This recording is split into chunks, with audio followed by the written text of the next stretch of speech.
Oh, oh, there we go. Okay, it's working. Awesome. Got it. Love that picture. Love that picture. Okay. Uh,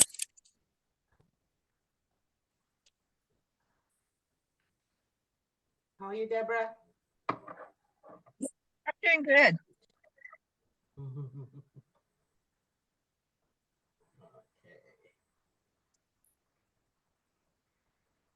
All right. Okay. I'm just trying to get a view that I can see everything and share the screen at the same time. Uh,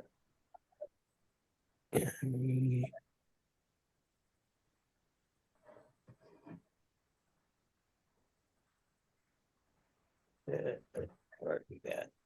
Okay, well, anyway.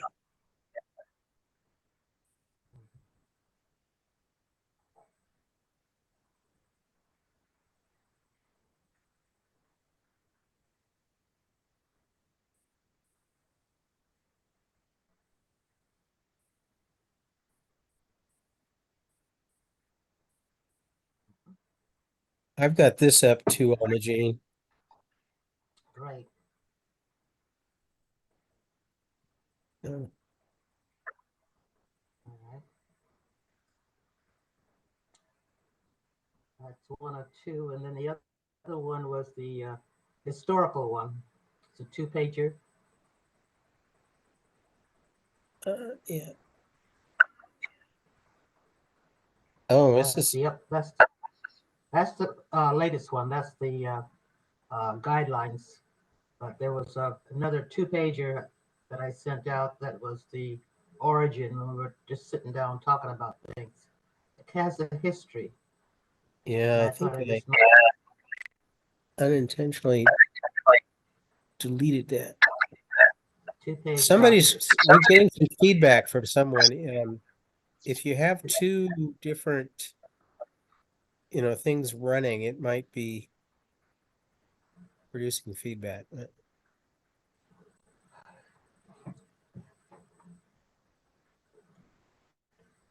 Say, this is Colleen. I had the baseball game on. Could that be it? Uh, could be. Okay, I turned it off. That's sad. Are we losing?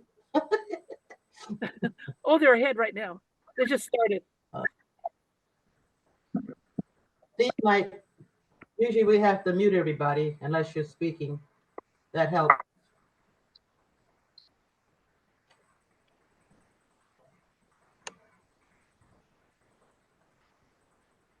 Hmm.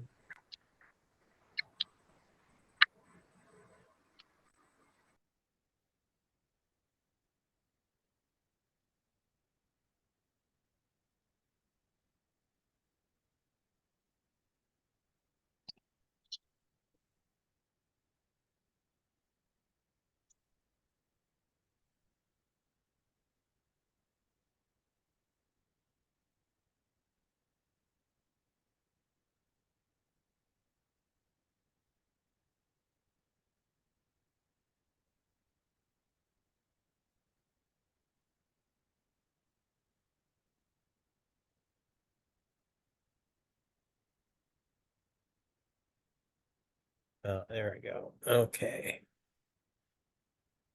Then F2.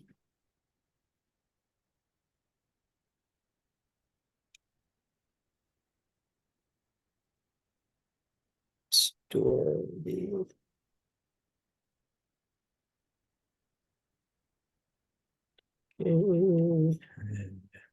Hi, Colleen. Hi, Marianne. Howdy.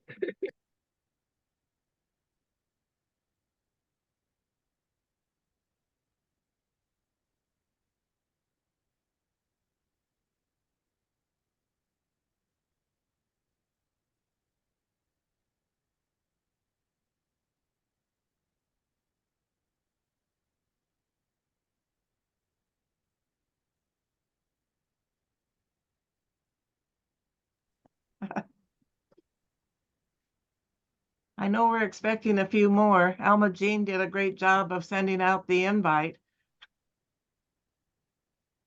Let's see. Yeah, props to you, Alma Jean, for getting this set up, and props to you, Kent, for taking on the virtual aspect. We definitely Oh, appreciate yeah. it.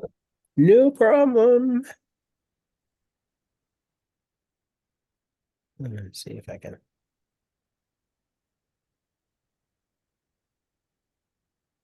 So where's your blue sky, Kent?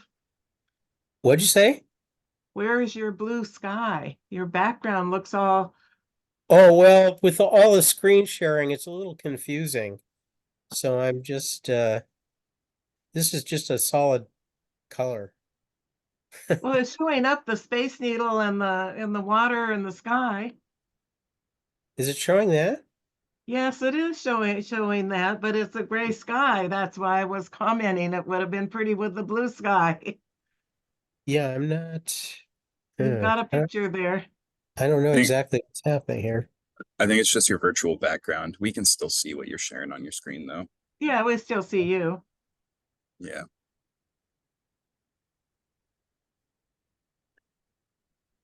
Okay, yeah, all right. Alma Jean, is this is a 2-page thing that I found. Alma Jean. Yeah, Kent, I was looking that over as well. And yeah, that's page 1. And then the other one I think you have open there untitled is page 2. Yeah, Yeah. Yeah, and that's what she sent me as well. So okay. does that sound right, Alma Jean? Nope. You're muted, Alma Jean.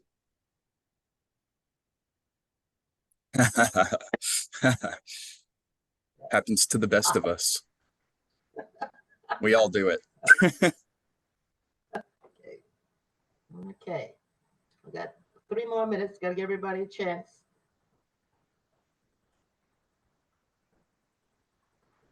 Thank you, Kent. Couldn't do Oh, it you're without you. welcome. 3, thank you. Now I know a lot more about screen sharing. Well, yeah, that's one good thing. You picked up another skill, Yeah. part of what you're doing, teaching people. And just by the time you figure it out, they change it. Right. Yeah, that's and there's an update. Okay. Let's see.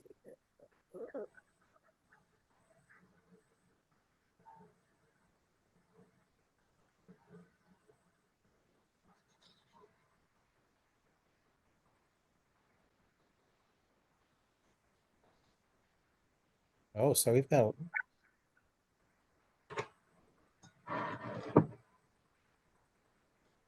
this might just about be everybody, huh? We need to have Bill Ziegler. Yeah, And, well, he's on the list. He's on the list here. Can you hear me? I'm on. Yeah, Okay. I don't know if my Cool. picture's in. there we go. Yeah, Hey, Bill. hi, Bill. There. All right. We're still on schedule. We still have another whole minute. You may not need 2 hours. I just, if it gets good to us and we get carried away, I just want to make sure you had enough time. There's also the possibility you can set up another meeting. Ah.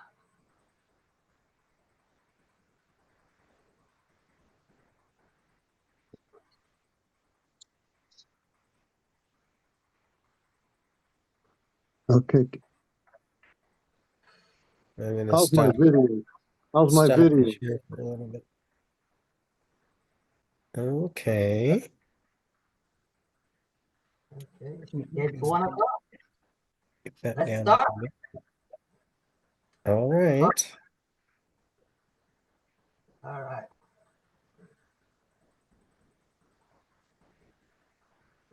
It's 1 o'clock.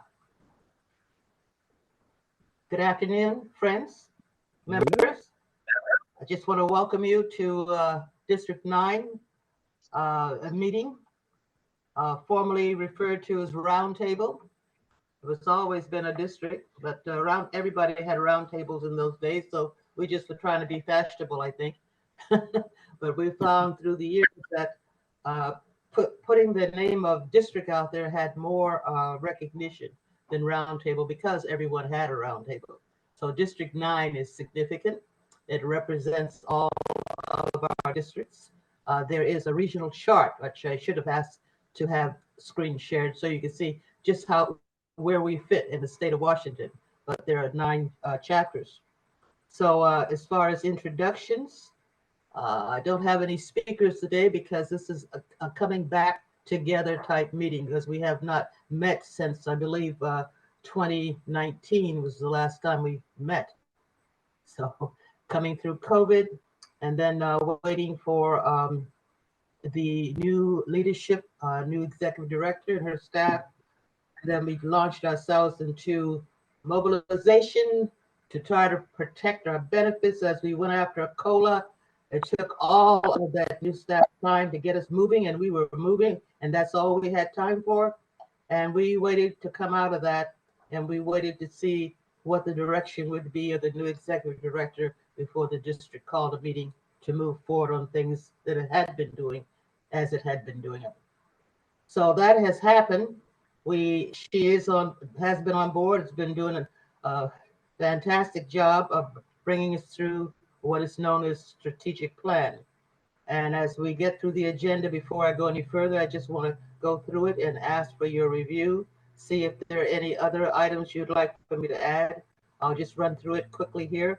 We will briefly mention how we relate to the Constitution regarding district guidelines, a little historical view of District 9, the strategic plan, where we are right now, what's happening. Some of the things that we have focused on in the past as we look at our priorities for the future, our future scope, giving you a partial list. There may be others. We will be looking at what we want to focus on, how many of them we want to focus on, if we want to focus on any of them. But we need to set some parameters of where our time is going to be spent.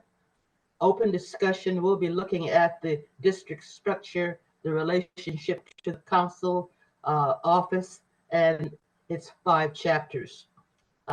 We need to come to an understanding, hopefully in this meeting, how often we choose to meet, if it's going to be quarterly or weekly or what, and any other business that you can think of that we want to cover in this meeting if there is time.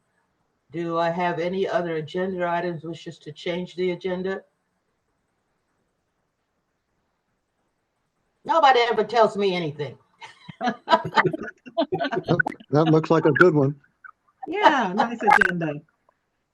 All right, so if you're happy with this agenda or okay with this agenda, we can move on. I need to point out our group, Roundtable as it was known, now District 9, in relationship to how we communicate, we don't really have the same structure as other parts of the organization. We don't have a lot of the things that most, for instance, we don't have any money. We get our resources through the chapters. We share what we have. We don't really have, we have not had need to spend a lot of money. We've been more or less about a sounding board group. When you get all this information out of the council office and elsewhere about what's expected of the chapter, what's expected of so forth, we have things we need to talk about. And board meetings sometimes, even committee meetings, do not give you the opportunity to really vent and get it out so we can identify the issues and try to work together and share. Sometimes the same issues that you're facing in your chapter, for instance, may not be just your issue. It may be the same issues shared in other chapters. That's the value of the group. So we come together to share information. This is how we do it over here in District 4 or District 2 or whatever. This is how we did it in chapter so-and-so. We help each other. We have had chapters that don't have certain skills and need someone to step in and help them get things going. So this is a sounding board type group. We don't make decisions, we make recommendations, or we make suggestions. We don't have any power, but collectively we do have power because we can influence. So that's the agenda. And do we have, okay. Is Claude on yet? No Claude. I don't see him, no. Okay. So I need approval of the agenda as it is. Just say yeah or nay. Yeah, Anyone? I'll tell you what, just raise your hand. Or you can use the, we do have a way of doing that down here. More was, reactions. Is the reactions? Raise hand, there it is. Okay, so if you approve of the agenda, come on here. Just click on raise your hand. Okay. All right, I don't have any objections, so I'm gonna, there we go. Lower your hands. There we go. Okay, now as far as the Constitution, yes, is there a question? Okay. Bill, do you want to jump in here? This was something that you asked about. You wanted to focus on the RPAC Constitution regarding district guidelines. Sure. Bill? Can everybody hear me? yes. Okay, let me adjust my picture so my halo is right where it's supposed to be. And Kent, I want to certify up front that I am not an AI generated facsimile of my face. This is actually me, so How do we know that then? I think we're going to have to start doing that in the future. Yeah. Do you have Anyway, a watermark or something you can show us? Yeah. How can we prove it? Yeah. Well, actually, maybe after I'm done, you might want to recruit, facsimile. Anyway, my job here is to just give as brief as I can where we are and why this happened the way it did. Alma Jean's already covered the recent history of what we've done in District 9. But so my job is to take a look at the Constitution and on these other documents to see where more or less is background. And we'll state flat out at the beginning here that districts are not recognized with any kind of power or authority in the Constitution at all. They're barely mentioned. Probably the word district probably only appears 5 or 6 times. So it's not the Constitution that we're working with here. However, the officers who are our district representatives do have a job description. So if you're elected to the board, and that's Alma Jean and Claude right now, each district shall elect a board member, of course, at the convention, and we get 2 of them. Okay. And I'll just skip. It talks about so the only place the district is mentioned is when we're in the convention, we have to elect our district board members. But in section 13 of the responsibilities of the district board members, district executive board members shall, and I'm going to make this one pretty clear, they shall oversee and ensure an effective communication network within their respective chapters. And board members shall report to the council president significant activities of the chapter and ask for assistance. And finally, district board members are expected to take an active role in recruitment and membership. And that's it. So it's not like a standing committee or another organization that's recognized. They're simply recognized.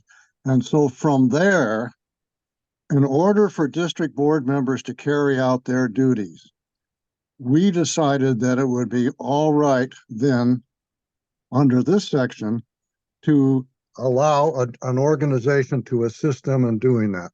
And that's where we are now. The roundtable was set up by Claude Burfeck and Alma Jean Marion at the beginning. It was expected.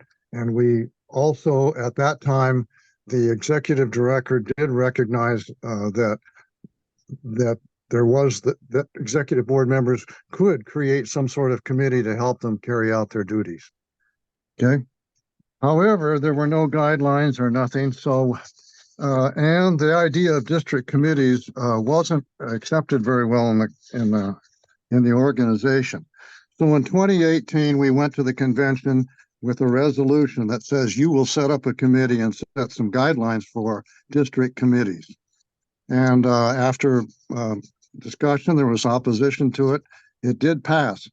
And so the next document that I'm going to talk about, and I don't care if you don't have it there, I can, it's called Retired Public Employees Council District Committee Guidelines. Okay. And it's got 6 points in it. There, Everybody kind of see it there. And what I just told you is in the purpose, right? It references that clause in the Constitution. That's the purpose. The composition, and it's again, whoever wants to join this committee is welcome. The chapters are completely free to choose whoever they want to come to these meetings, or they can choose not to participate if they want. And that goes along with what Alma said. There's no treasury, nothing like that. Again, the leadership and the responsibility for this committee then would be the executive board member or members. In our case, it's 2 members. We have the number 4. We can decide when to meet, when not to meet. Also, and I see our council staff here, which is really a great addition. We haven't had that in the past, and I think this is a really good thing for us to have. The scope of work, it's just open. We can set up a work plan, but everything that we do has to be consistent with the mission, the goals, and the objectives of RPEC. And other chapters can make recommendations, or other bodies can make recommendations, and we can choose to use our district organization to carry them out. Okay, but it's all voluntary on part of the chapters. Communication, this is important. We have been in the past somewhat good about it. In other cases, we haven't, but it is important that everything we do, at least a summary of what we're doing, be submitted to the council, and we consult with the council on what we're doing. And I want to go to the last sentence. Council staff will provide timely feedback on the proposed work and any plans to help coordinate with the district. Now, I just want to emphasize, in the past, we didn't have a lot of that going on. And I'm proposing that would be an important addition to what we do. Also, news about it and any kind of notes on the meetings should be forwarded to the RPEC office.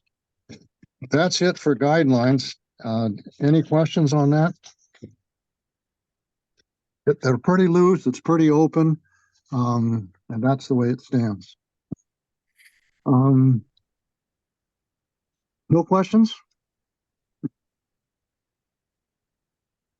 It's fine to me. No. Somebody's talking, but I'm scratchy. this is Alma Jean.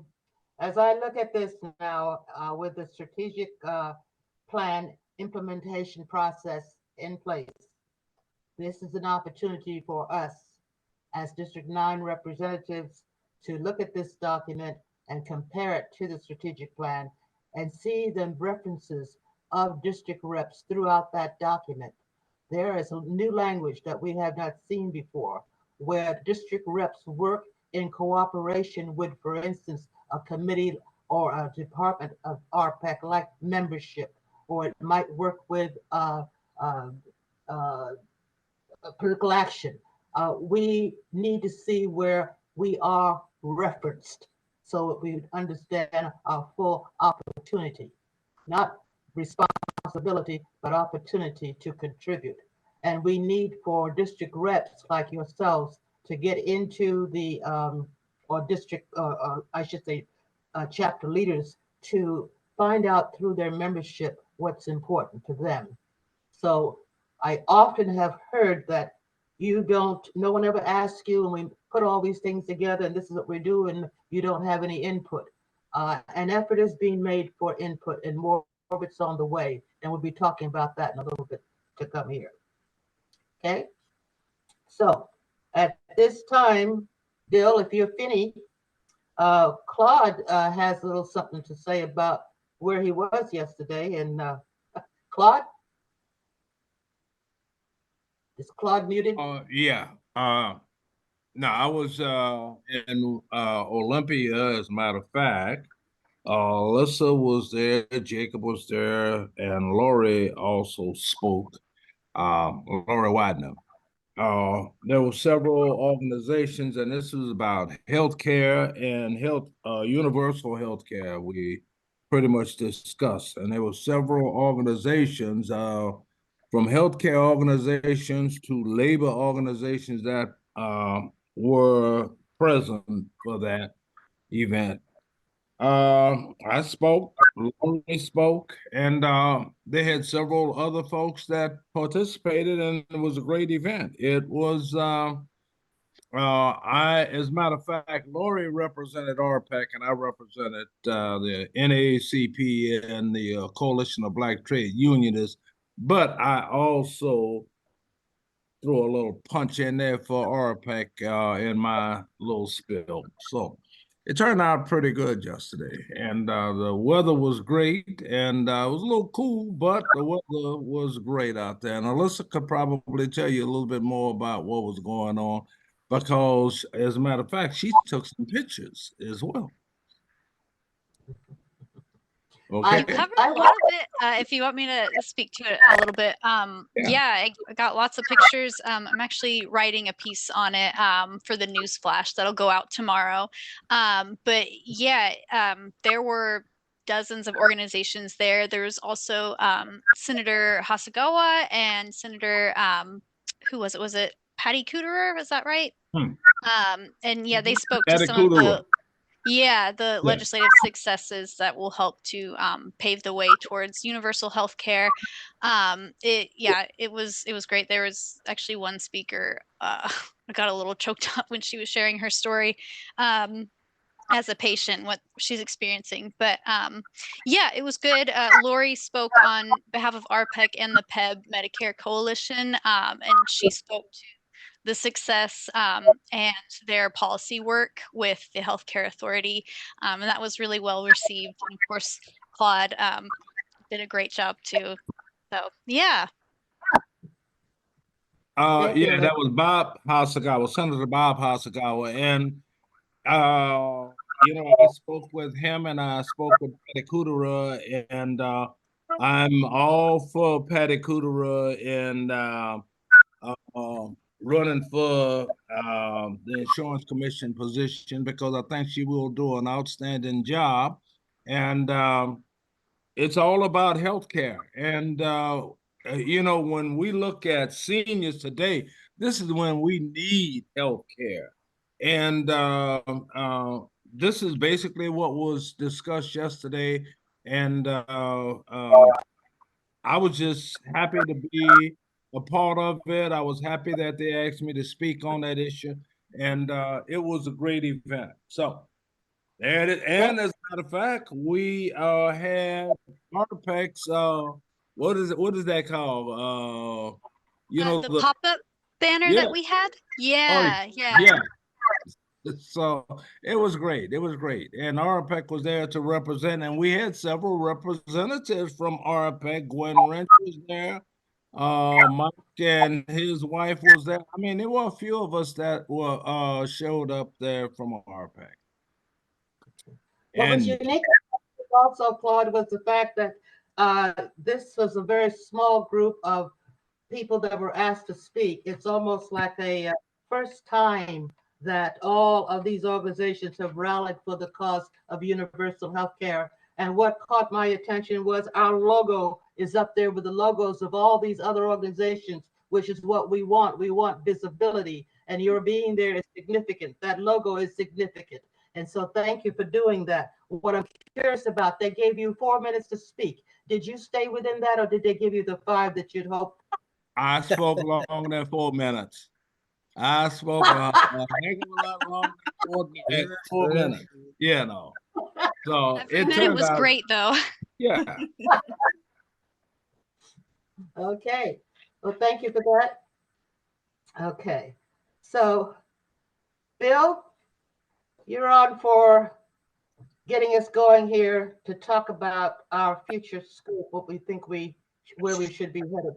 I'm told that seniors have a lot of issues. Healthcare definitely is a major political action, federal, state, homelessness, cost of living, elder care. We know we don't want to spread ourselves too thin. We do need to set some parameters of where we want to put most of our efforts, or find other sources to do what we can't do by ourselves. Okay, so I'm going to open this up for discussion, and we're going to decide what to do. But let's talk about what we did before COVID. And at one point, we conducted over 30 interviews with legislators, couple of federal candidates, and even a Supreme Court justice candidate. And we sent that information into Olympia. It wasn't used very much, but all of us, that was a huge effort. We probably we cannot talk to everyone. Okay, so let me start with the political action first, and I'll go to the other ones. Political action was our focus before primarily, although we did talk about other things like chapter communications and how to help chapters and so on. And we exchanged information on speakers and things like that. We found out what each of the chapters are doing, and that was good too. But for the most part, and a lot of the work outside the committee was done on political action. And we used to meet in Bellevue at the county library. They had some good rooms over there that were good. So political action was it, and we also talked a little bit about recruitment and retention. Okay, and that is actually given in the guidelines. That is an emphasis that they have. Now, in healthcare, I don't think we did a lot on healthcare, but Alma Jean mentioned that RPEC is now branching out with more power and more resources, and the kind of thing that Claude went to and all of the rest of it has a lot to do with healthcare. And we're supporting healthcare, and we're aligned with other organizations whose priorities are healthcare, like Healthcare for Human Rights and Washington Alliance for Retired Americans and others. So that's one we haven't done, but it's possible. As far as homelessness goes, that is probably not our territory. We are here to protect and to promote the public employees of the state of Washington, and that's in our scope. That's in our whole scope of work has to do with that. So cost of living is an issue, and it has been in the past, especially with regard to the high cost of healthcare, and even we've had speakers and we've had the assessor come to various chapters and talk about the impact of taxes on retirees. Okay, elder care and that this group has not done anything with that either. However, chapters have had some excellent speakers come, especially like chapter 46 has had a couple of really outstanding people come talk about those kinds of issues as speakers to the chapter. So I don't know I think we ought to move to open discussion, because to me,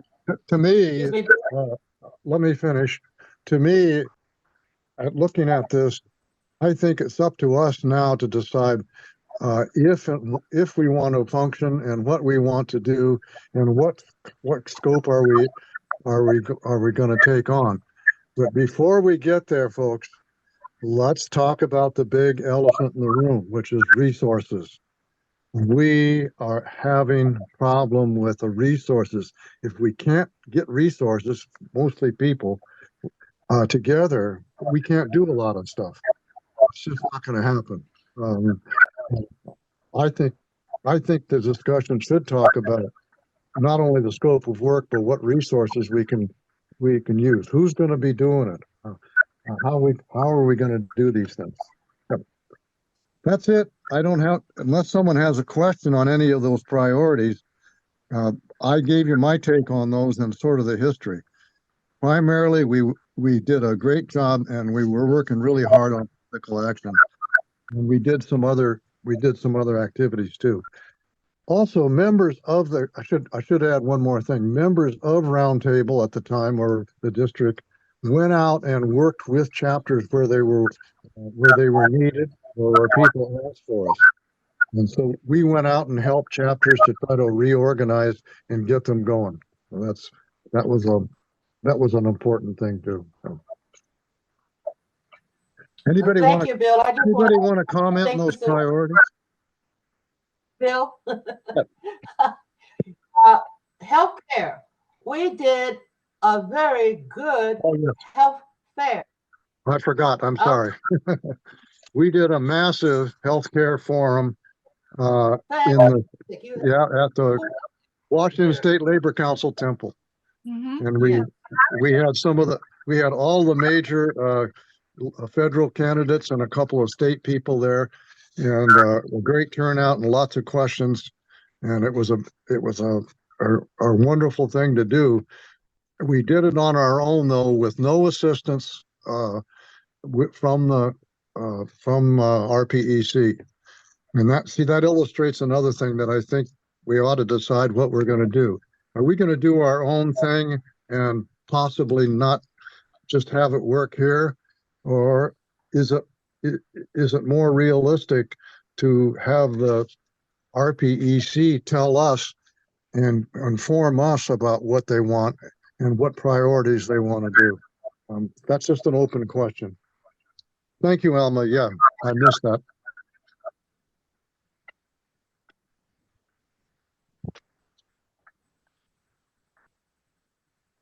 Anyone else? I'll put my 2 cents in, but I don't want to dominate the conversation here. My experience working with Roundtable in previous years, we were dependent upon the chapters and the presidents of the 5 chapters to work with their members, and they supported us through their treasury. In my way of looking at things, we need to determine what is our priorities to determine what we think we want to focus on, and then you look for the resources to support it. You can't ask for it if you don't know what you're going to be doing. So that's my opinion. We need to determine what we want to do, and then we should then put together something to request support. What I remember, the group census of Roundtables, that we didn't want to spend money. We wanted to do things that would cost, or that didn't have a budget. We felt we could, like interviewing candidates. The minuscule expenses we had, like for refreshments or lunch or something like that, your chapter would pick it up or you pay it yourself. So, but you need to determine first, are you going to be doing those things and what you're going to be doing and what you want to do? And then we can put a price tag on it and ask for help if you need it. Claude. Yeah, I think we have issues that we need to be able to connect with legislators during the off season. We need to connect with congressional leaders during the season. And I think that it's important that we do connect with these individuals that are in our districts. For example, we have the 37th legislative district. We have the 30th legislative. The 30th legislative district. We have the 46 legislative districts. You know, we can go on and connect with these legislators to talk about our COLAs, continue to talk about our COLAs, talk about healthcare as well. There are subjects that we need to discuss to make sure that these things are taken care of from a state level, local level, legislative level, And we also need to connect with our congressional leaders. These are folks that can take care of some of the things that we need to take care of. For example, universal health care. I've been working with Jayapal. As a matter of fact, I have a meeting coming up with Congressman Jayapal. I've been working with Adam Smith. We've been working, and we had several of those folks when we had the event at the Washington State Labor Council. We need to talk about universal health care. We need to talk about issues that are important to seniors and this country. I know the president is doing his speech tonight, but we need to make sure that a lot of these things from a national perspective are being addressed from a legislative national perspective. We need to connect with both state and federal legislators. And I think we can do that. We did that before.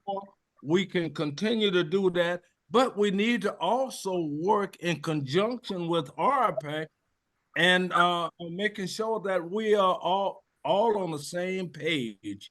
And we are doing things that are not against what RPAC would like to see us do, but is working with us to, we are working with them to make sure that we get some of these things done.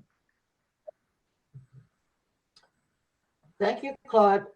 Before I get to you, Bill, in setting up this meeting, some of you know, some of you don't, I have been dealing with some health issues, and I didn't think I could do the job of what I was being asked to do, like set up the meeting.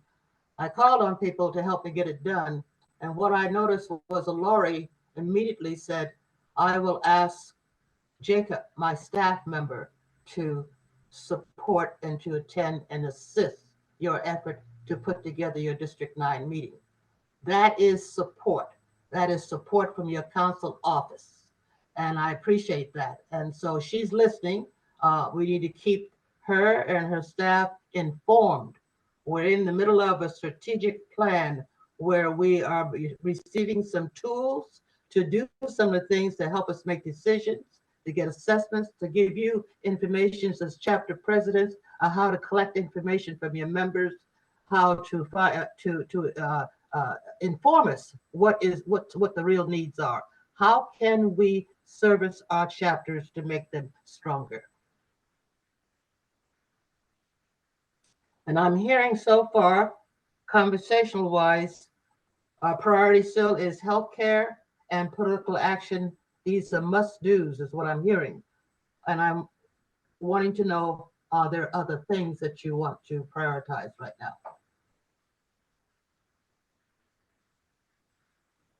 Bill? I have a question. Bill? Yeah, I was going to ask Claude. I agree with everything you said, but I'm concerned that we can't do everything. And so are you comfortable with having the Retired Public Employees Council office sort of, we can do some things on our own for sure, but are you comfortable with kind of focusing in on the priorities as they set them? And when they give us a mission, like they gave us a mission to contact a bunch of local legislators, are you comfortable with putting those at the top, the ones that, for example, in political, if the political action coordinator thinks that in this district we should really go after a couple of legislators and get them to yes on something, are you comfortable with prioritizing from them? I'm comfortable with working with them, and yeah, some of the things that they would like to see us do, absolutely. Yeah. I was more asking if we could do a few things on our own, but I'm asking if members out there, do they see value in doing that? And the reason I do that is, again, if we try to do everything, we won't probably be very successful. It didn't work very well last time. And it was a lot of effort. I mean, and since COVID now, things have changed somewhat. So that's my reasoning. I'm thinking that if we we can do a good job on those priorities here in this district, that makes a lot of sense to me. But, okay, that's all. Okay. All right, I just saw you, I haven't had any comment concerning a committee that should have some influence on our political action activities, and that's PAC, P-A-C. As far as someone that has a budget, as far as someone that has resources, that's a committee within our PAC that we need to connect with to get some input to how we can fit. And the reason I say that, we did all those things and when we were really working and interviewing candidates. We submitted all of the information as requested to the council office. PAC made a report at the end of the year, and our work was not recognized.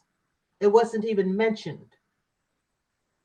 And we want to make sure that communications is clear. If we're going to be doing all this stuff, where does it fit? Is it going to be recognized? Is it going to be dealt with? Is it going to be part of the decision making that they make on who they want to sponsor with dollars? We need to know that our efforts make a difference. And the reason it's important is because we can't recruit people to go out there and do all this stuff, Claude and Bill, unless we can know that it makes a difference. Elma Jean, Bill and I are both on the PAC committee. And this is something that we can address with the committee when we meet. As a matter of fact, we have a meeting coming up very soon. And we can discuss these issues at the PAC committee. And what I'm trying to say is that I don't want to take on a whole lot, but what we need to be able to deal with is address our legislators, because we have some serious issues. You know, we have serious issues regarding healthcare. We have serious issues regarding COLAs. We have issues. We even talked about UMP yesterday on how and why and what and what is their motive for wanting to take away the insurance that people have been dealing with for years. You know, so these are issues that we need to address. That's why when I talked to Patty Cooter yesterday, we talked about things like that. You see what I'm saying? So these are things that we need to address from a local standpoint, and we also need to address from a national perspective. You know, we can't sit back and try to get things accomplished and not deal with these types with these legislators or congressional leaders. We have to be able to address those issues, pick and choose what we want and who we want at that time so that we can address some of these issues. I know that Miller and Adam Smith are 1 and 2 on universal healthcare or healthcare. I know that we can address those issues with those individuals. You see what I'm saying? But we can also, we need to promote Patty Cooter and making sure that she gets in there as insurance commissioner so that we can talk to her about healthcare and stuff like that. That's what I'm trying to say. I'm not trying to say we're gonna blow up the country or blow up the state and trying to get in touch with these leaders, but we need to pick and choose what we want to do and who we want to meet with. Okay. Judith. If I may unmute my. You're muted. Judith, you're muted. Keep being muted by the coordinator. Thank you. I think it's not so much the topic as the role, because the topics can change, especially when we're looking at a very uncertain November, because there are a lot of people out there that don't think the same way we do. I think it's entirely about the role. Pro tem, whatever topic becomes the most burning issue. I want to say by the side, Claude, thank you for joining Team Cooterer. I've been on it. She'll make a great insurance commissioner. I think that we have to be guided both by Emmett and his role and by PAC in what the burning issue is, and then use those contacts that we've been building and keeping up over the years in order to be the ambassador for the issue. I also feel that the large amount of interviews we did, especially are going to be especially important as a tactic this year, with so many of our legislators hiring and leaving, and folks like Monica's running for another office, he's running for another office. From where we see it in the chapter 46, 48th district, we're going to have to find two really great senators in place, two state senators who I hope get to move on. So I see our role as ambassador. I wouldn't like us to lock into one or two issues, even though healthcare is close to my heart, because there may be another emergent issue.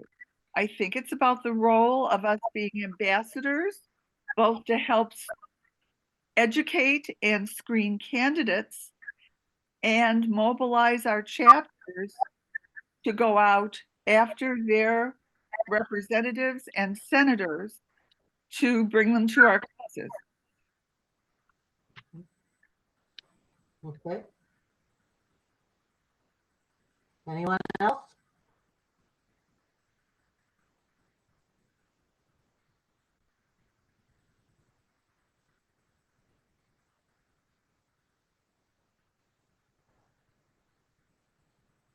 So, I'm taking some notes, and my notes say that we have considered the listing there on the agenda, but that we need to be on topic based on the needs, the current needs that we're being faced with in our present day world, political and otherwise.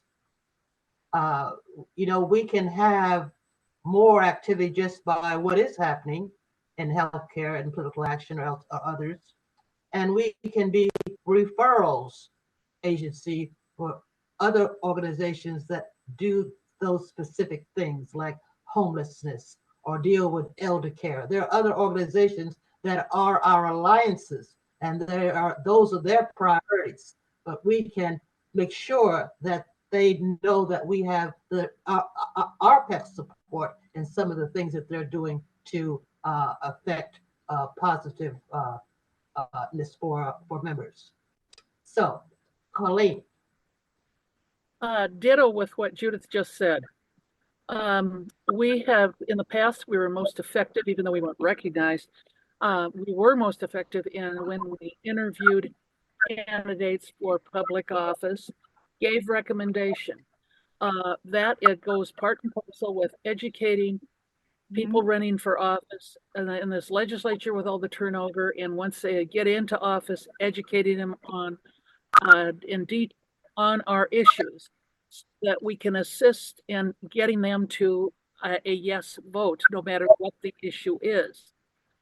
Because when we're talking to prospects, they can use different forms of the question, but the basic question is, what have you guys done for me lately? And what we've done for you lately is wound tightly with our educating people running for office and people in office, whether it be federal, whether that be state. Thank you. Yes, thank you, Colleen, for helping with that. Okay. Bill, Claude. Yeah, and Colleen and Judith is absolutely right. That's what we did before. We even had a conversation with Kim Schreier when she was running for office. We educated Kim Schreier. We also did a lot of telephone banking. We worked to get her in there. We walked, we did things for her. Ask Bill, he did a lot of walking. also. Mhm. But the Mhm. fact is that we educated them, and that's what I'm talking about. We don't Yeah. need to go out and get 90 folks. We can get 2 people from here, 4 people from there. We can get people that are working with us that can promote what we're trying to do from a senior perspective, from an RFPEC perspective. We need to be able to do those types of things. That's all I'm saying. And they are correct on that. Okay. Anybody else? Kind of quiet people here. Deborah, you got anything to say? Deborah? She's muted. Okay. All right. I am suggesting that you might want a 5-minute break, maybe either at 5:02 or 5 or 2 or 2:05. What's your pleasure? How long is Anybody? this meeting going to be? 2 hours? We're set till 3. You don't have to go to 3, but we're set till 3. What you got left now is the open discussion on district structure, relationship to council, office, and District 5 chapters, setting your meeting frequency, and any other business. 5 minutes sounds good. 5-minute break. Why don't we take it at 2 o'clock? We'll take a 5-minute break and come back at 2:05. How's that? Okay. What else?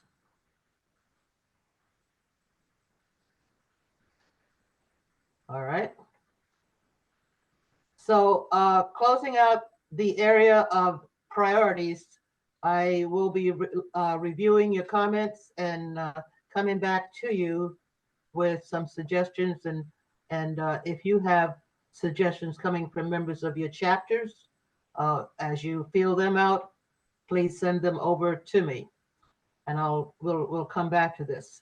I had hoped, though, that at this time we could have at least, well, maybe I'll have it by the end of the meeting. We'll have some type of list of where we're headed. I think I said it before, to be topical, but we may spend more time in some areas than others, and then we'll serve as a referral.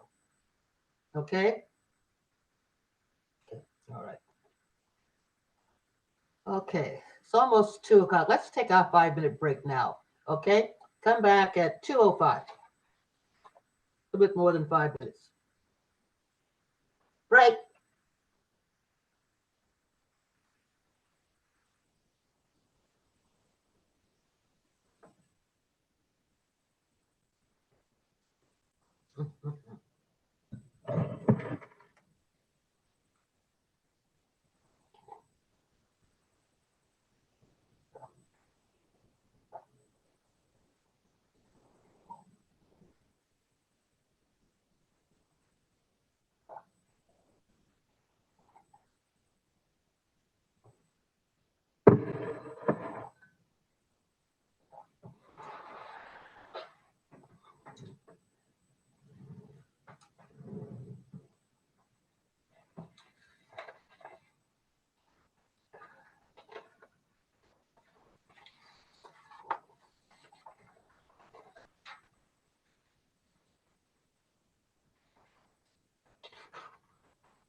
I think my clock was screwed up. I got people confused.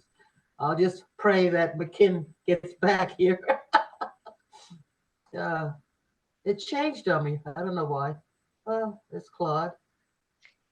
It's not spring Okay. forward yet. Okay. What time do you have? I got 155.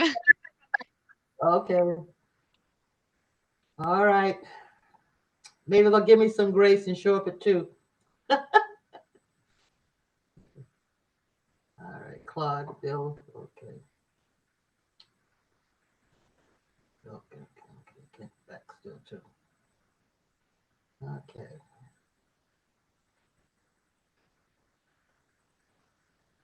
All right.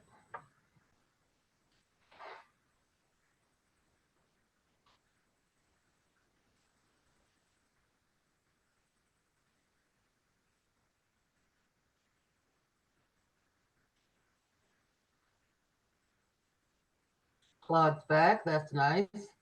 All right. So we need Deborah.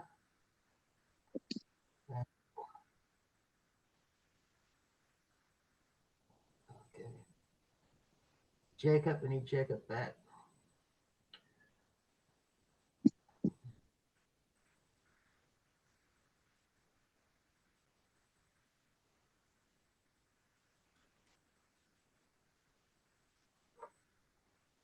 Okay. We'll try to start at 2.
Okay, can we get going?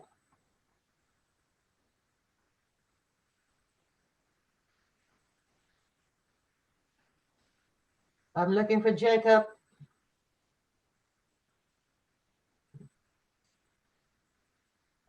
Present. Present accounted for. Okay. I asked Jacob if he'd be here, representative of the staff, because the next section of discussion, open discussion, talking about district structure, relationship to council office and District 5 chapters. I thought he would have something relevant that we'd want to hear before I put my 2 cents in. Yeah, absolutely.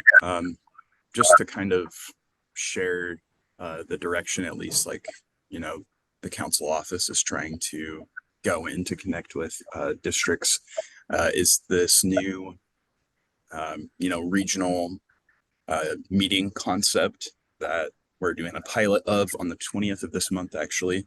So Mike Marston and you know, so the district rep for District 6, and then Johanna, who is the chapter president for Chapter 18. You know, they had volunteered to be the guinea pigs for this idea. And so we had a meeting in January. I met with the presidents of each of the chapters in that district and tried to just get feedback from them really about, you know, what kind of challenges they're facing. What do they feel like they need from us? You know, what's really on their mind? What are the things that are concerning them? You know, what are their focuses, things like that. And the idea is to, you know, kind of customize this meeting that we'll have on the 20th around those discussions that we had. You know, what sort of resources and support can we provide from the council to fulfill those needs? And so we're hoping that, you know, this is going to be a way to kind of connect the council office directly with what the districts are in need of. And I guess, you know, if roundtable becomes, you know, a regular thing again, or however that's going to go, and if other districts do it as well, I think that the regional meeting concept will tie into it really well, because we'll have, you know, like individualized opportunities to actually get together with districts and have discussions about, you know, what you've been meeting about and what you need from us. So. Okay. And so, yeah, once that pilot is over with, you know, we'll assess, you know, how that went, get some feedback from folks, and then we would be looking at rolling it out officially in June and just working with districts on when they want to schedule that with us and start having conversations about what they need. So anyway. Okay. All right. Any questions about that? Comments? Okay, let's take a look at, Oh, we got a hand up for Mr. Bill. thank you, Bill. Bill? Oh, thank you. Thanks, Jacob. Have you run into anything like this before across the state? What this was before was actually a regular committee, and it was a regular meeting, and that was unique, I thought, to the whole organization. There are other districts that do a great job. They have district meetings. Up north here, they have 2 a year, and they bring federal politicians in, they bring state politicians, do a great job. But here, it was actually, in order to do political action, it made sense at that time, and Claude set this up that way, that we would get representatives from all 5 chapters to come in who are interested in political action and want to see it move down the road. So have you run into any kind of attempt to organize like that? Me personally, I haven't had any sort of conversations with any chapters or you know, any indication from them that was a direction that people were going to be going in, and it might be that way, and I just don't know about it. So Yeah. Okay. So I don't know if you were hit on I don't know if you picked up on the history section, but there was a lot of resistance to what we were doing. And it wasn't received very well because, and there were several reasons for it. Some of them were good. Some of them I don't think were correct. But I'm just wondering, what's has in district, like in the regional meeting, have they set some objectives or anything like that? Or is it still in the phase of trying to figure out like what people want to do? Yeah, good question. Yeah, so the the pilot, the initial kind of our guinea pig attempt at this is going to be March, and so we're going to kind of see how it plays out, and at that point we'll have until June to better prepare for what this is going to look like for the next year, however long we're going to do this before the board looks at it again, or however that process is going to go. Yeah, I imagine there will be challenges where we'll have to work through some concepts, because the idea of the regional meetings too is to support the strategic plan, and so that might be adjusted over time as we determine, or as the board determines. We may need to make some minor adjustments and things. So Well, I just let people know that this is an example of where when they're trying to implement a strategic plan, we already have an organization. We've done this before. It wouldn't modify us a little bit to be able to look at those, and maybe we can expand our scope. That's my suggestion. And I'll go mute myself. yeah, thanks, Bill. Absolutely. Judith? I just hope that it isn't a cookie cutter approach, because as we've tried to tell you, this district and some others for different purposes have been very well organized. A district sort of meeting is an excellent solution in a situation where chapters have not been able to keep interest, or they are low population centers, and there really aren't enough people to get together as a chapter. Here we have, at least 4 of the 5 chapters, fairly active, meeting regularly with speakers. And to have a cookie cutter solution imposed on all districts, I don't think would be received very well. But I do applaud the efforts to explore this, especially in an area of declining membership. We really do need to make a bigger group. Thank you. Yeah, thank you, Judith. You're 100% spot on. A cookie cutter approach is obviously not going to work, and yeah, District 9 is much well organized, and so yeah, we're trying to get away from what the format of like the monthly leadership call was like. That was more of a we determine topics that might be relevant to different things that officers or chapters are struggling with, and then we would just present that. This is going to be, we're going to get all the feedback we can from the chapters in the district first, and then take that and provide what we can to help solve those solutions for them. So I completely agree with you, Judith. Thank you for that mention.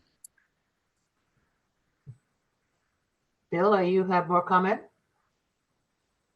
No, Bill? no, I don't. I just Okay. thought what Judith said is exactly right. We can't just apply it across the board, and I don't think they're going to do that.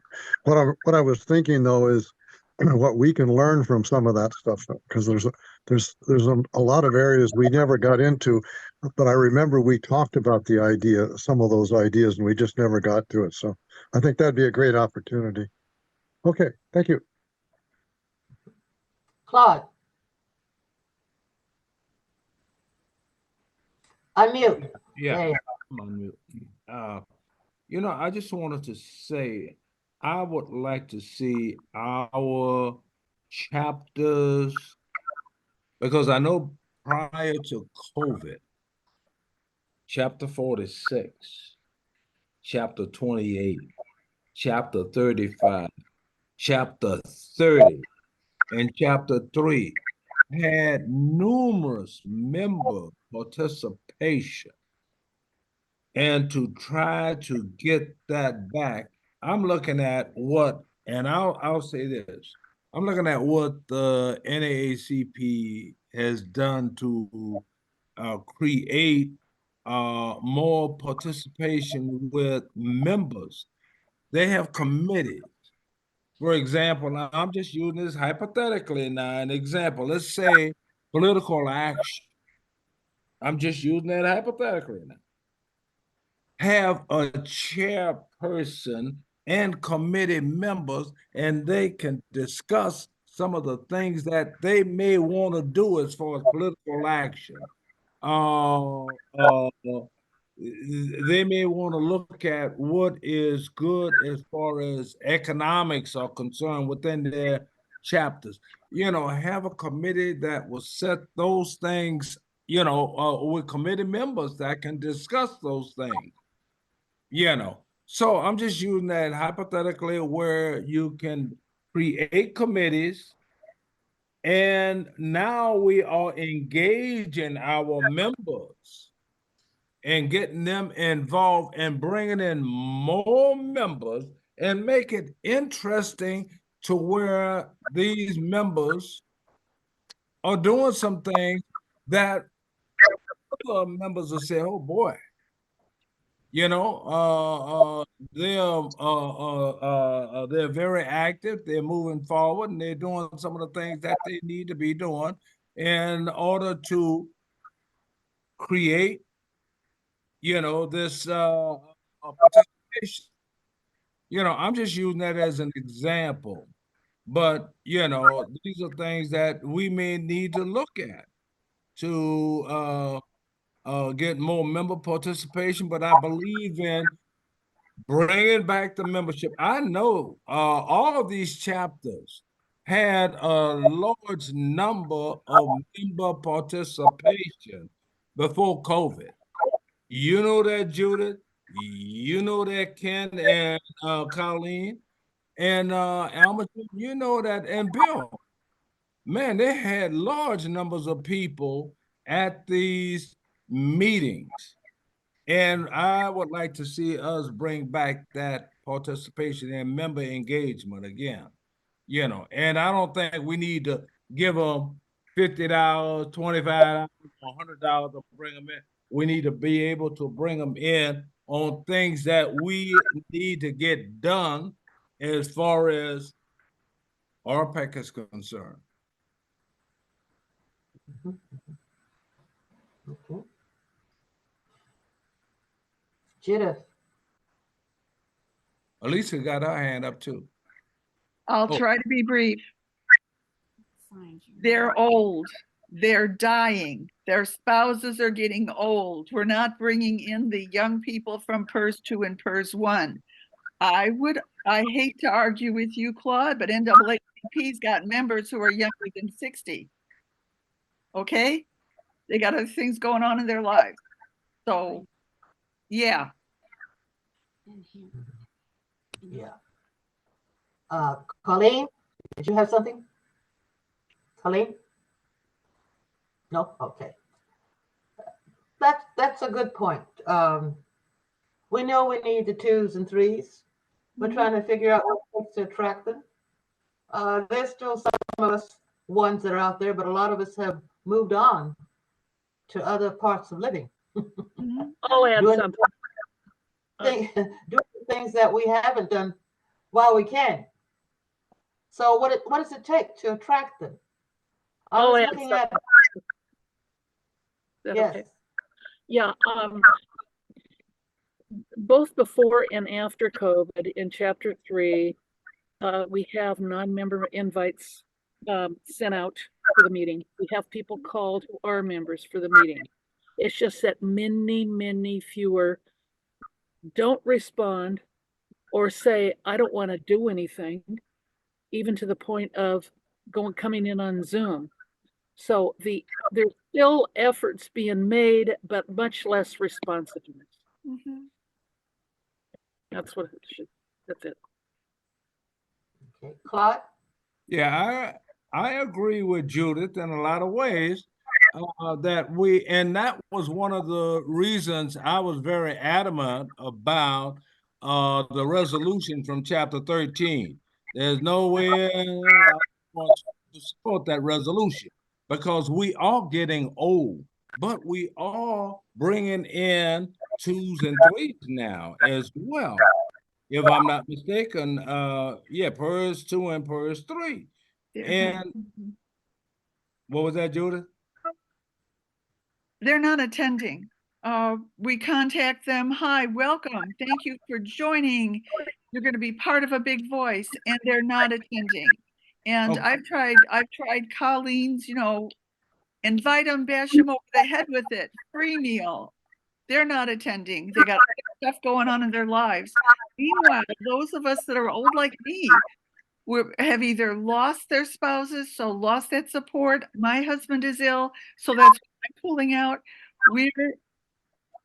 We got to get some 2s and 3s, and got to get those 2s and 3s active. That's it. Okay. I'm not going to And take. I definitely agree.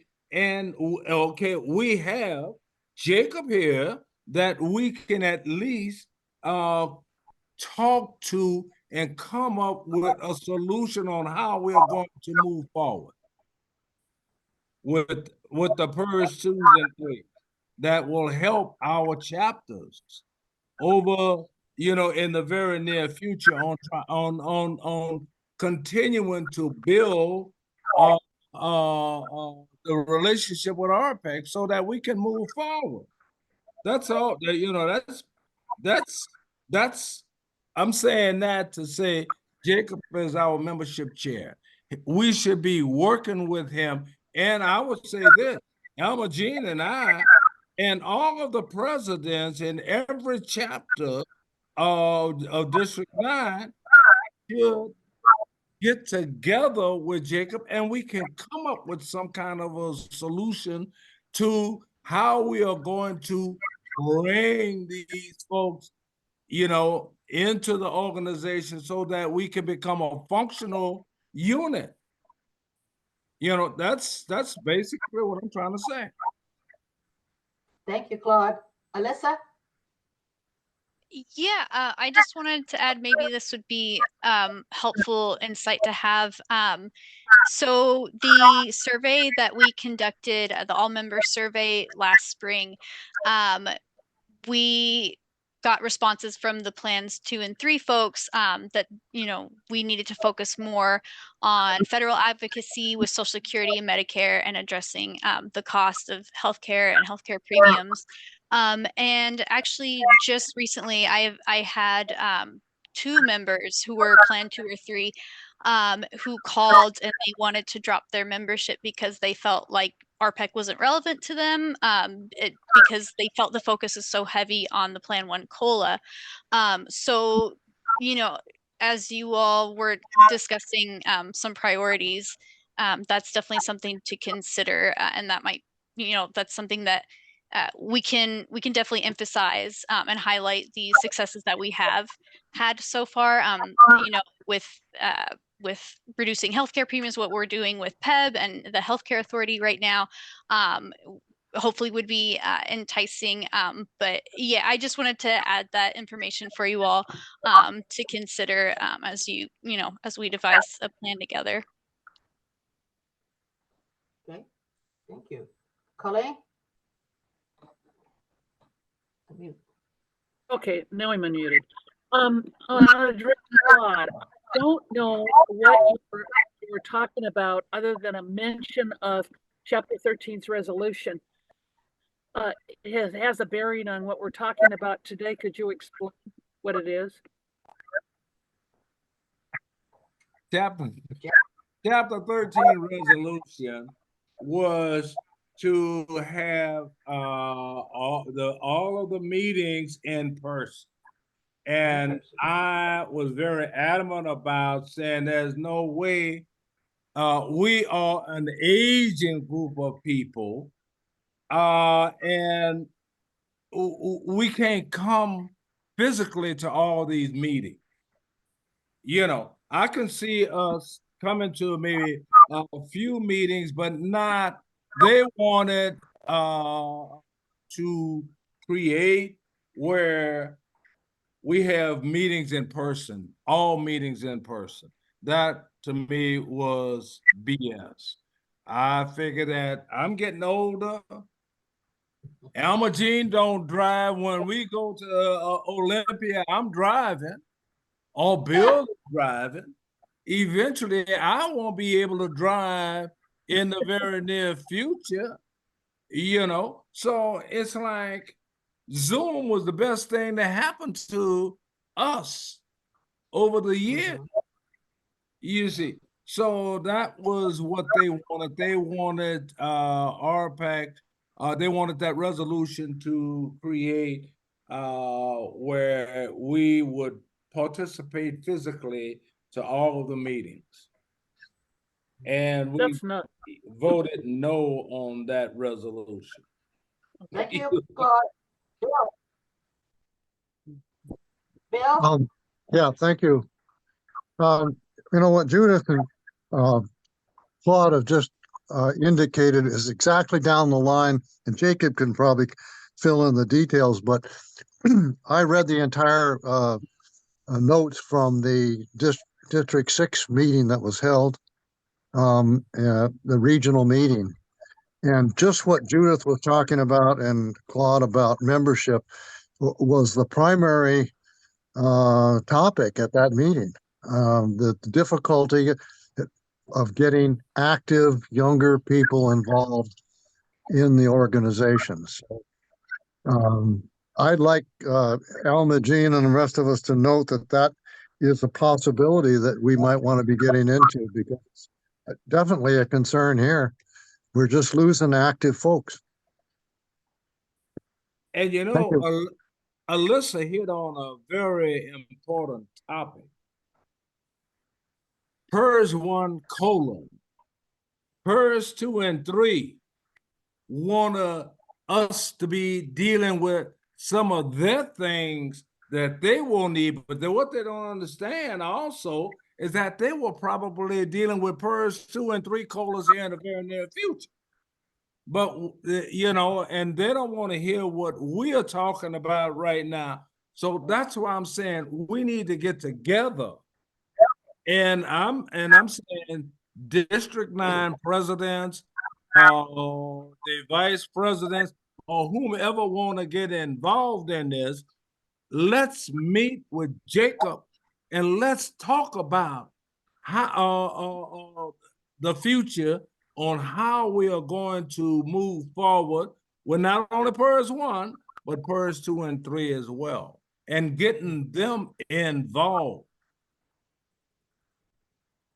Because if we don't, RPAC is just going to be RPAC, and PERS 2 and 3 just want to be a part of, but they don't want to be a participant. So let's see what we can do to get them involved. All right. Bill, Colleen, give me a minute here just to say one thing before I click you on again. Judith should recognize this coming out of HR. When we look at these numbers, immediately our heads go to restructure. Restructure so it fits again. Work with what you have. From what you have is where you can grow. So you may need to change your structure for you to climb again. And so I don't have, the word can't is not in my dictionary. I'll be 83 years old next week, and it's not in my dictionary, can't. I don't believe in a thing. I just know that that we can do it if we all work together. That is a major piece of what districts are all about. We come together as 5 chapters with different cultures and all of these different chapters, and we share information. Not only do we come together within our own district, we go out to other districts in RPEC across the state. We are unique, so we can't go much farther than that. So we need to talk. We need to find out. We're not the only one that's losing members. When I got my membership reports this past month and saw chapter 28, my chapter has some of the oldest members in RPEC. And I'm looking at numbers have died. They didn't stop paying dues, they just plain died. Some of them you don't even know. We've got a lot of people on our rolls that we don't even know. We don't know where they are, what their needs are. What has been encouraging this week to me was to see the beginning stages of upgrading the website where it identifies other resources such as agencies that deal with the aging, to bring them into, then they can identify with. If you have something of value that I need, well, maybe I will take a look at you.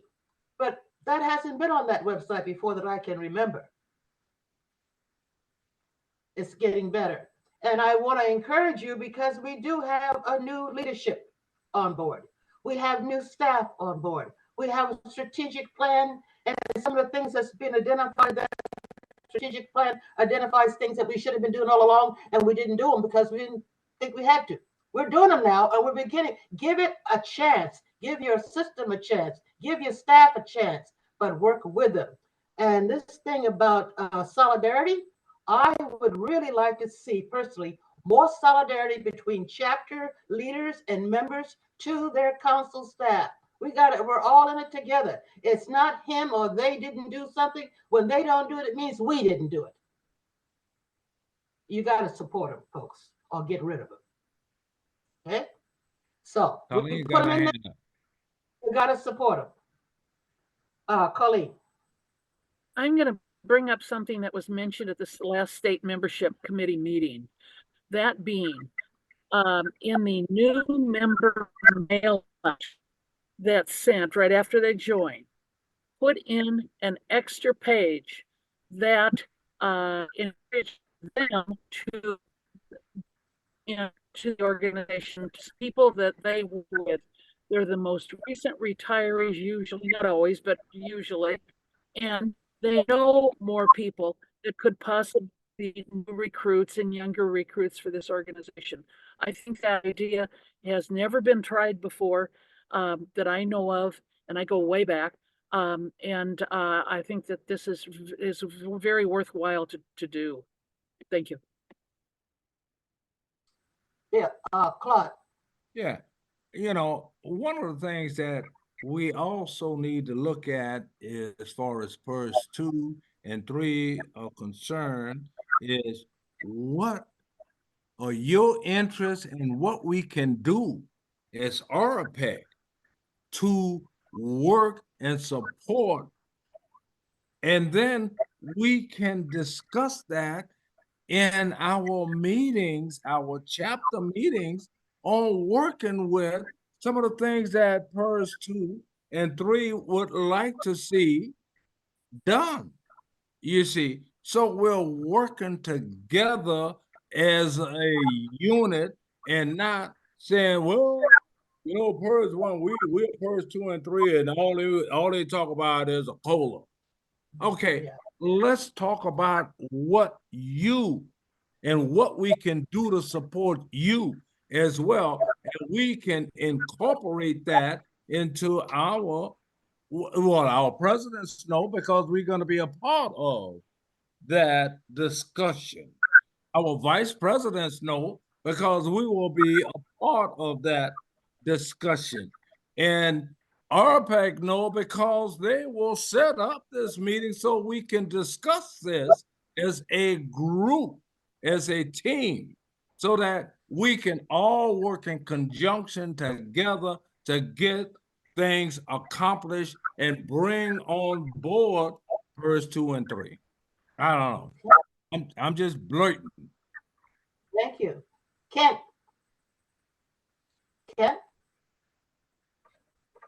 Judith had Kent.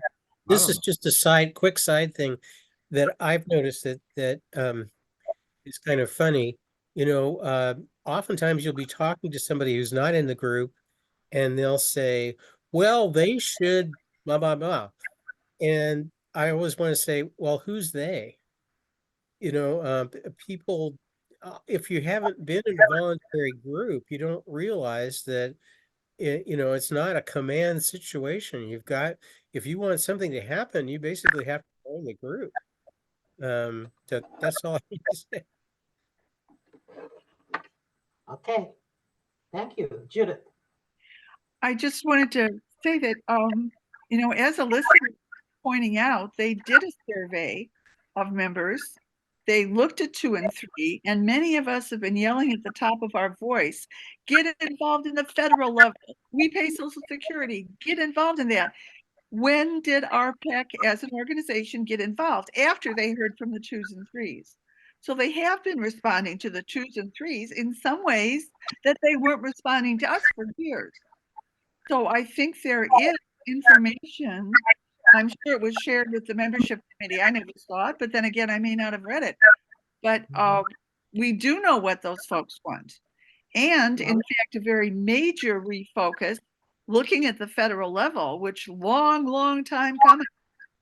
We were told we couldn't do it because that's what Whoopsie did. Oh my gosh. But it's being done.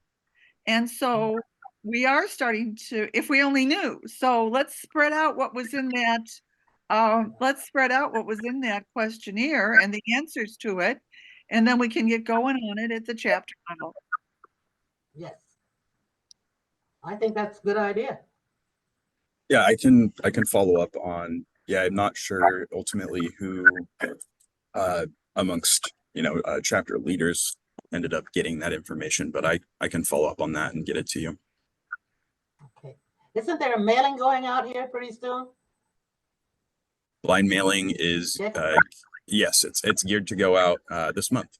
We're just waiting on AFSCME's and to, working with their firm to finalize all the prep for it. So we're just waiting to hear from them basically that it's going.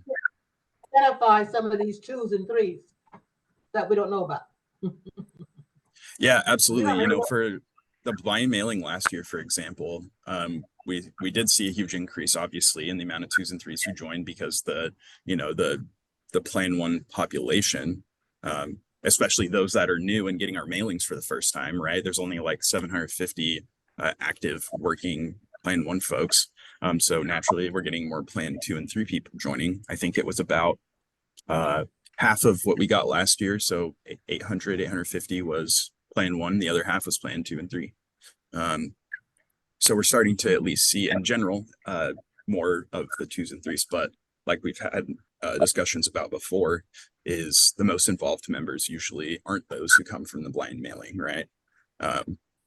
That's not necessarily a true across the board, no blanket statement, but in general, we see most of our involved members from, member to member recruitment or, community events or, any of the types of things where we've got members directly involved in and being able to just talk with people about the issues and what we do and how, we could support them and how they could support us, et cetera. So. Okay. Mary Ann.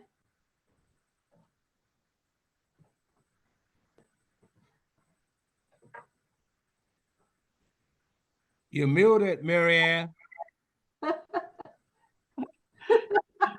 Hello again.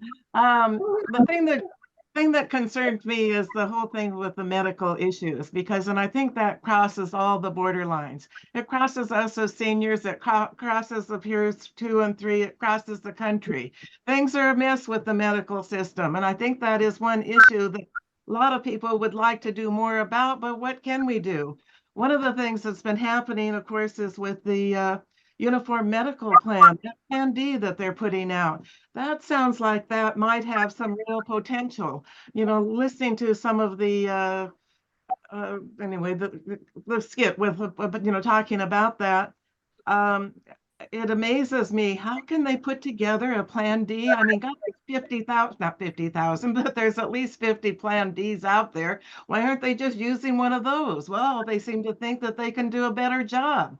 And it has to do with being a group that comes together to be able to put together a good plan. Well, if that's the case, maybe that needs to get expanded, or maybe it could get expanded nationally, if it is any good. But anyway, to me, that has a lot of potential with just what we've been talking about, which is basically getting people involved at all levels.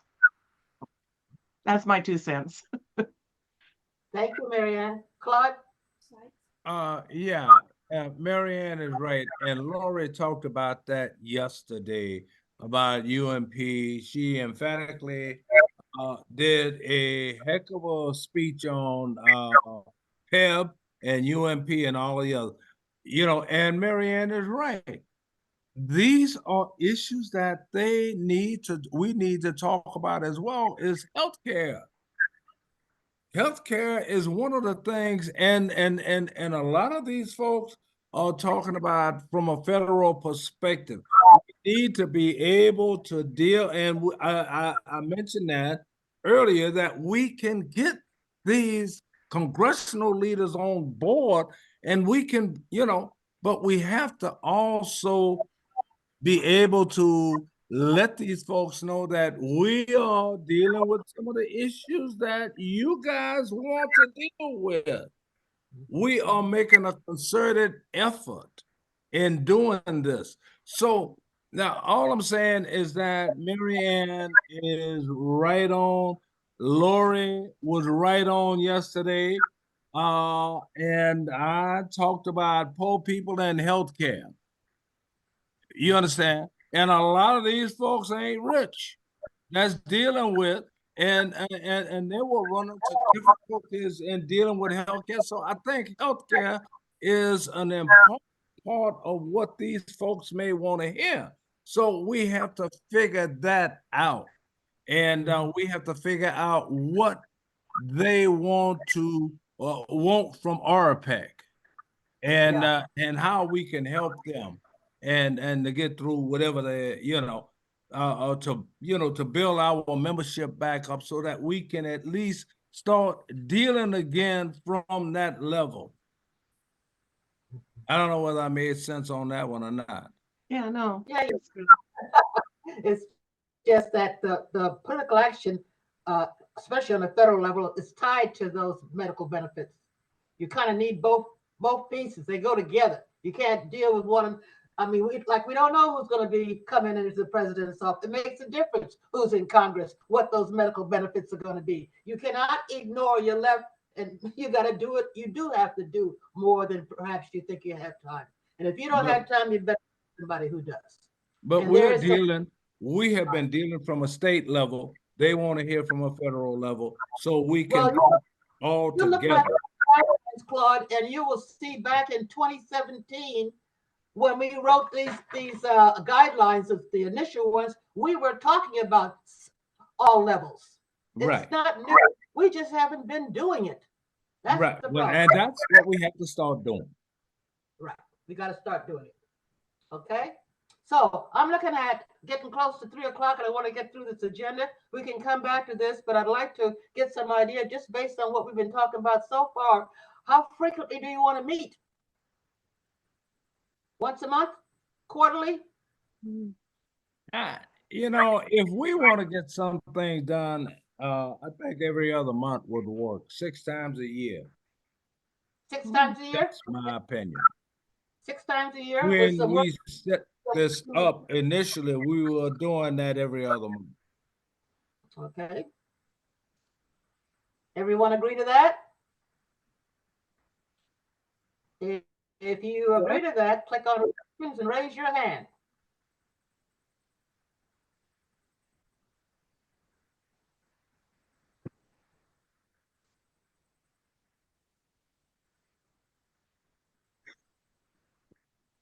Click on reactions and raise your hand.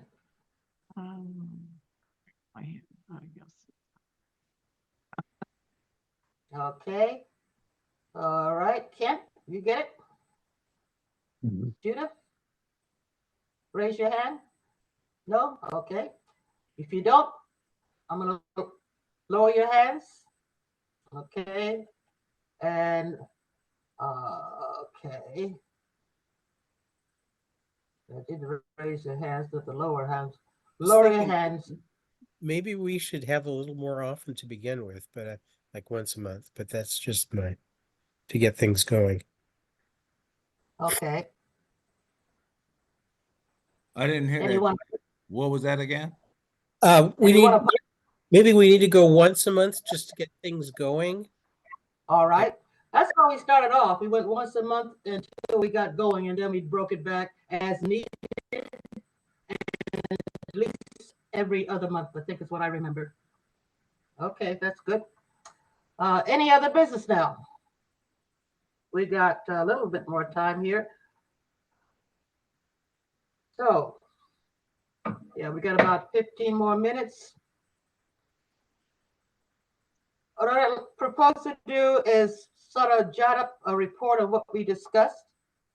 And we need the district reps, Claude, Alma Jean, and someone else to volunteer to try to put together some proposal for us to review at our What was next that meeting. you said? You were kind of breaking up, Alma Jean. Okay. We need to look at notes from this meeting. District reps, you and I, Claude, and another volunteer from this group. No. Who wants to volunteer? Bill. Thank you, Bill. Okay, Bill. Okay, And come up with some notes to get out to everyone for input, ask some questions, and try to prepare for the next meeting. Looking at the next meeting, looking at the calendar. See, this is what date is this? This is here we go. I can give you some dates. I'll give you a calendar going forth for the next 6 months when I send out stuff to you. But as far as calendar for April, we're meeting here on the 7th, which is the first Thursday in the month. Is that a good? Okay, so April 4, unless you hear otherwise. Let's just say the first Thursday of the month. Is the 1 o'clock time good? No. Okay, That's fine with me. Colleen, Yeah, I had something to say or ask about. go ahead. Before all of these times are set, remember Bill had suggested that we get a summation from the headquarters office as to what they want done. Now, in terms of time, do we have, or does the headquarters have the capacity to get that information to the group before we have a meeting, before the meeting is held? And I shouldn't say we have a meeting because I'm here to represent Matt Grochong. You have any feel for that, Jacob? Yeah, I mean, I imagine we can get everything together that we need prior to the meeting, so you guys have a chance to review it in advance and everything. I'll have to just touch base with Derek and Lori, and we'll get working on that. Okay. Bill, yeah, Bill? yep, can you hear me? Yep, Okay. Yeah, today was pretty scattered, so this is gonna look like a laundry list of stuff in the notes. And that's okay, because this is brainstorming, and I really appreciate everything I've heard today, because it That's helps what me. I think at the next meeting, we'll start to categorize and decide how we want to proceed on those issues, because there's several things here that are important. The other thing is, I just want to say that we don't have a membership problem here in District 9. Sorry, we don't have a membership problem. We have 28,000 people in this district. That's 2,800, excuse me. Yes. that's better. 2,800 people in this district out of 11,000 statewide in this organization. So that's not the problem. Our problem is the same as it is in every other district, and the one that Jacob talked about, and in the membership category, it's how do you get active people in here and get them involved, and especially the younger folks and the people that are going to take our places. So that's the point in membership that I think this district ought to take a look at. It's about active members. So thank you. that's right. Okay, Judith? I have kind of a vested interest in these guidelines, because if you remember, Chapter 46 did bring the resolution that said, we want to know what districts can do. Now, I think that number 5, scope of work, tells us already. We don't have to check in with the mothership. Here's what it says. District committee will decide what work is needed work plans selected by the district are consistent with the mission and goals. The executive board standing committees and council staff may make proposals for the committee to consider. So we know we're going to be in line, but in fact, we and our members and our chapters tell us what to do. And we stay in line with RPEC, and RPEC staff, executive board and standing committees make suggestions. I'd like us just to look at this. This was hard fought. I remember trying to get that resolution put together, trying to get the wording exactly right, standing in front of all those folks that weren't especially friendly, especially those on the DS. And, you know, I think that 5 is pretty clear. That's all I'm saying. Okay, Alright. so, and, okay, let me answer that. A good point. That's exactly what was going on and has been going on before. We got no support or very little support from Olympia on our issues at that time.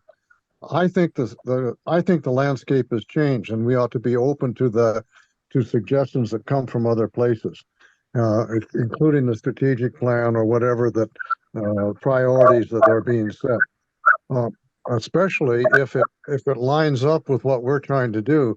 I think we take advantage of the resources that they have. I mean, look at today, we've got staff resources at our meeting. We never had that in the past. We were on our own. And so to me, our power is going to increase when we work hand in glove with each other, share information, but also not be worried about whose idea it is, but more like whether it's going to meet our needs here or is it going to meet the needs of the organization. So I'm not disagreeing with the way it has been, but I think we need to be open to new ways. Thank you. But Bill, you know that I should have raised my hand, but you know that we have a new regime and a new administration now. And the previous did not agree with what we were doing, and they thought that we were trying to take over, which is not what we were trying to do. We're trying to work with you to improve the organization. You know that, I know that, Judith know that, Alma Jean, Colleen, everybody know that.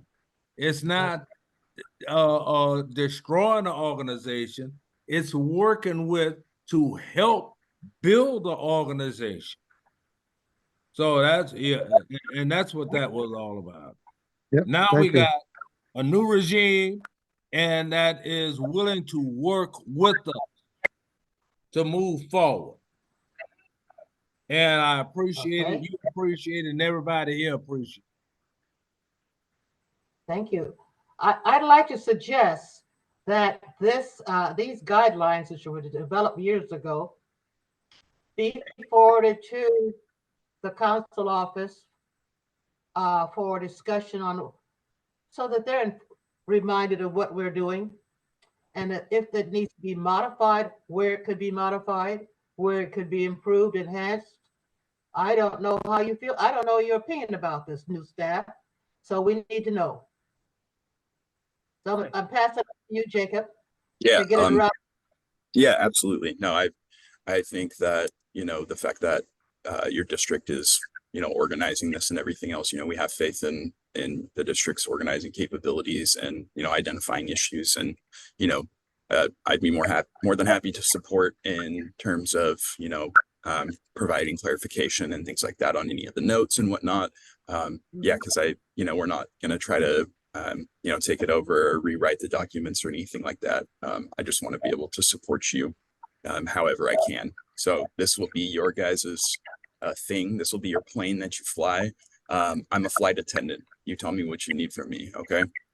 And then obviously I run it back to just get the thumbs up of approval, and we're good to go. So Well, when we have that done, I'd like to put a review date or a revised date or something on it and get it out there so people know about it and get it up on the website. So we're included. I was really appreciative. Derek, for instance, put our date, meeting, and everything up on the calendar immediately when we confirmed with him. that hadn't been happening. So thank you. All right, anything else? One more comment, Alma Jean, and just to, you know, for the sake of being copacetic, if, you know, if we want to identify specifically, like, you know, with the notes for this meeting, for example, if you did want to send it to a staff member to just look it over, I would be more than happy to do that. And I could use track changes and any suggested edits or anything I do on there, you'd be able to see that. So I'd send it back to you guys. And, you know, Sounds that give you good. the opportunity to make sure that the language that's in there, that all the points are accurate, and that that you're happy with how it is, and move forward from there. So does that sound like something that people would want to do? That's a plan. Yeah, Okay. sounds Sounds good. like- Yeah. You just Sounds let me good. know, and I will be more than happy to support you in that. So thank Okay. you. And- Work with and Claude. We'll leave it to our district representatives to make sure that more district news and what's going on in the state, and we get other districts' activities. This is something that Alma Jean has asked for in the past, and I'd like to see that too because it's helpful. Thank you. There's very little about what districts do around here, and it'd be nice to get more news out. You know, It's exciting. Okay. we All right. we all benefit. Thank You you. betcha. I will be sending you more stuff. You're probably sick of me, but the one thing I want to mention to you before we check off here, I did send you a copy of the February 26th, 24 Executive Board meeting follow-up. It had attachments to it. It had to do with the Executive Board District Reporting Guide, updated meeting agreements, updated chapter revitalization guidelines, special task force proposal, all of these things I think that the district, our District 9 leaders like yourself should be informed about. So when we come, you know what we're coming for, and you can know where to go to get answers to your questions to make this valuable to you. These are tools and resources that District 9 has not had in the past. And it's coming out of the strategic plan. Okay? So did you say you were going to send that out prior to the next meeting? I sent it out to all of you. If you didn't get it, Bill, I'll send it to you again. No problem. No, I'm just wondering, yeah, maybe people would be encouraged to look at that and then give us your opinions and your insights at the next meeting, maybe. Yes, maybe. The implementation team that is working now for the strategic plan will be looking at structural, how we're laid out as an organization here in the near future. You've seen the schedule under the strategic plan as to what years we're trying to do what in. So we'll be focusing on 24 with a view of what's coming up in coming years. But it's not a one-day thing. Strategic plans just keep moving. They just keep rolling. They're not static. They're not permanent. There's no one way of doing things. They're guidelines. And they're You subject talking to about change. sending out that short version, Alma Jean? I'll send it to you again. No, Get no, out to you already. no, I have all of that. Oh, okay. I'm just saying, are you planning on sending the short version, the completion, the conclusion of the strategic plan on what we want to look at from 24 to 27? Is that the short version of the You're talking about- strategic plan? Are you talking about the one pager, Claude? Yeah. Okay. Mhm. Okay. Yeah. Do you have that already, Claude? Oh, I have all. Oh, okay. Okay. No, Sorry. no, I was just for other folks. I was thinking that what was Alma Jean gonna send out? Oh, I'm gonna send you out notes for this meeting. I'm Yeah, hoping gonna, Yeah. Okay, go ahead on. so because you and I and Bill, we're gonna meet and try to put together something for the next meeting. Right. And No problem. prep our here so they can be ready for the next meeting. Okay. Okay? All And right, that next meeting is on the 4th of next month? right. Okay. I need to check the calendar. I hope there's nothing else on there. You see anything that would be a conflict? Nope. Double check here too and see if there's anything I see. Okay. We don't have anything on our calendar, so I don't know of anything either. All right. Right now it looks good. Okay. If there is no other business for this meeting, I entertain let's get out of here. Adios, amigos. To adjourn.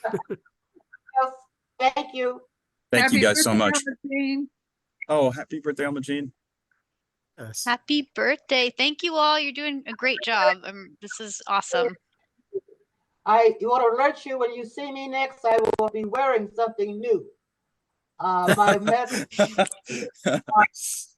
And Alma Jean will be 93, not 83. I want you to know I'll be wearing an oxygen tank starting tomorrow.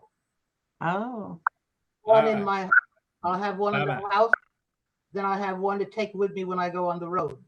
This is Yeah. a test. Not Adios. holding, I'm not holding my oxygen, so I have trouble. Okay. Anyway, see you soon. Take care. Thanks, everybody. Good to see you all. Take care. so long.